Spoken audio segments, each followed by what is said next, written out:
So, a cartilaginous joint is basically a joint that connects two bones to each other by some type of cartilage in between. Just like the way vertebrae are connected to each other by intervertebral discs, which is actually some kind of cartilage. This type of cartilaginous joint is called symphysis. But there's also another type which is different. You see, in symphysis there are two separate bones that are connected to each other. But sometimes there's just one bone, but the pieces of that one bone should be connected to each other. Get this long bone as an example. There's a metaphysis and the shaft. Now these two parts are connected to each other by a layer in between, which is called epiphysis. This epiphysis has some kind of cartilage, and because of that it can be considered as some kind of joint, which is called synchondrosis.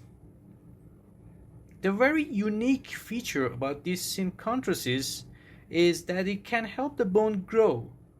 How? This is how. You see, this is bone and it's synchondrosis.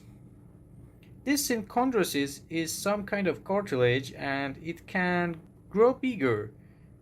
So after a while this layer becomes bigger, and as a result the whole bone becomes a little bit bigger. But this layer can't stay this big forever, because it's made of cartilage and we all know that cartilage is not as strong as bone.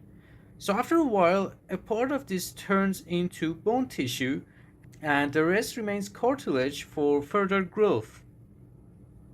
However, after a certain age, this layer turns completely into bone tissue, and that's why the growth stops. So there are two types of cartilaginous joints. Symphysis is simply a joint that connects two separate bones to each other by cartilage. On the other hand, synchondrosis connects two parts of the same bone to each other. Also, because of its cartilaginous tissue, it gives the bone the ability to grow. However, this ability to grow would be gone after a certain age, because the cartilage completely turns into bone tissue.